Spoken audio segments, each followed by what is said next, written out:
Hey there. If you enjoyed this content, please hit that subscribe button, give us a like, and drop a comment below to let us know your thoughts.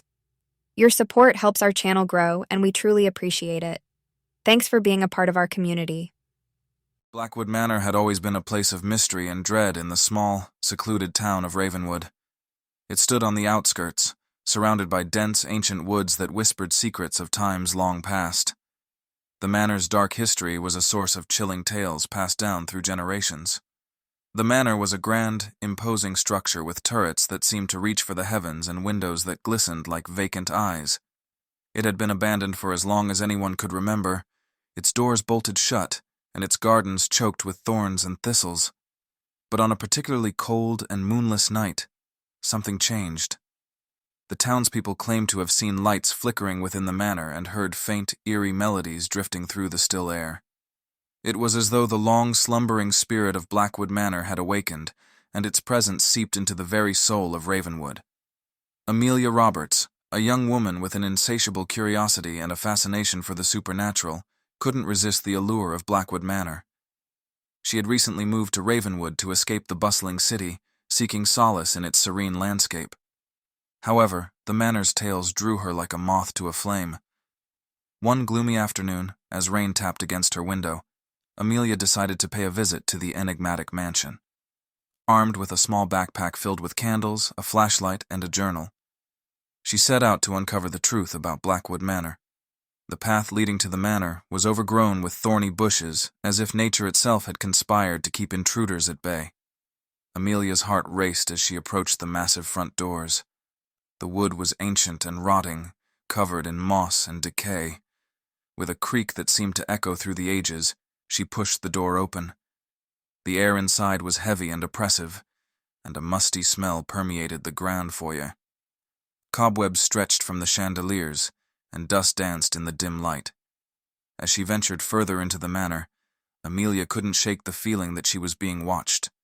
Whispers, like the rustling of leaves, echoed in the distance. Amelia's flashlight revealed decaying wallpaper and shattered glass, but she was undeterred. She had come seeking answers, and she wouldn't leave until she found them.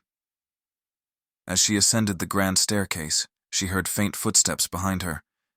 Turning quickly, she pointed her flashlight into the dark hallway. There was nothing there, but the footsteps continued, growing louder and closer with each step. Amelia's heart pounded as she reached the top of the staircase. She entered a corridor lined with portraits, each one more sinister than the last. The faces in the paintings seemed to leer at her, their eyes following her every move. In one particularly ornate frame, she noticed a portrait of a man who appeared to be the former owner of the manor, a man named Nathaniel Blackwood.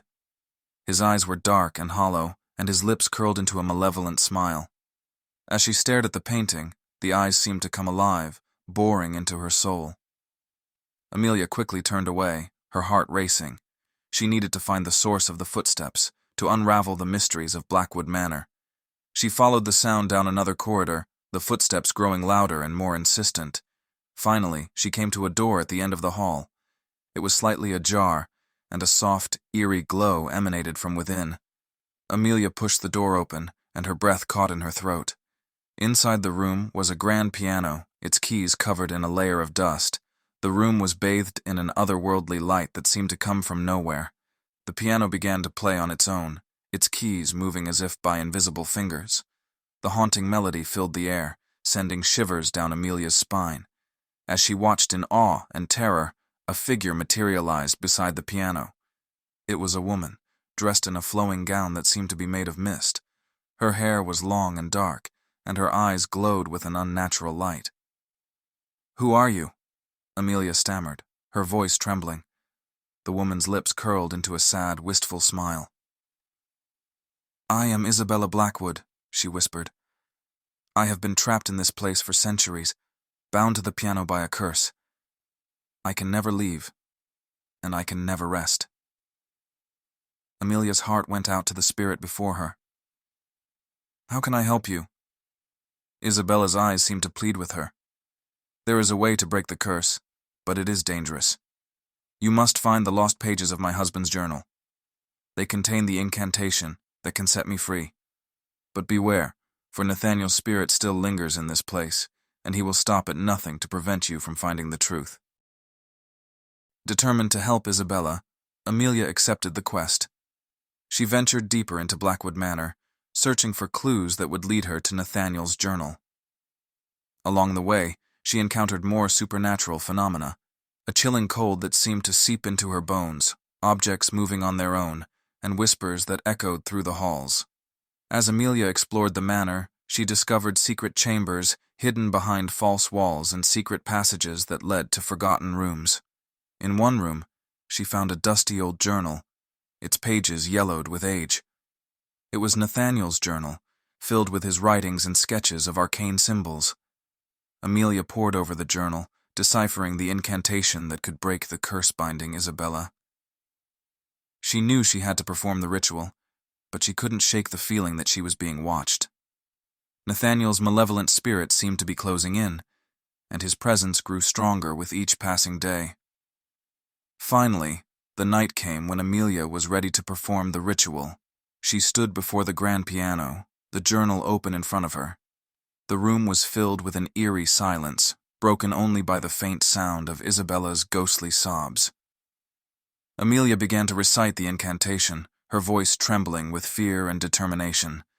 As she spoke the final words, a brilliant light enveloped the room, blinding her for a moment.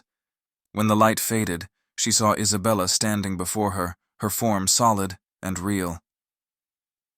"Thank you," Isabella whispered, tears in her eyes. "You have set me free." Amelia smiled, relieved that she had helped the tormented spirit find peace. But just as she was about to leave the manor, she felt a chill run down her spine. She turned to see Nathaniel's ghostly figure materializing before her, his eyes filled with rage. "You will pay for what you've done," he hissed, lunging at her with a ghostly hand. Amelia screamed and ran for her life, the curse of Blackwood Manor still haunting her. The manor, now free of Isabella's spirit, stood empty and silent once more, waiting for the next unfortunate soul to enter its dark and twisted halls. The legends of Blackwood Manor lived on in Ravenwood, a warning to all who dared to seek the truth within its cursed walls.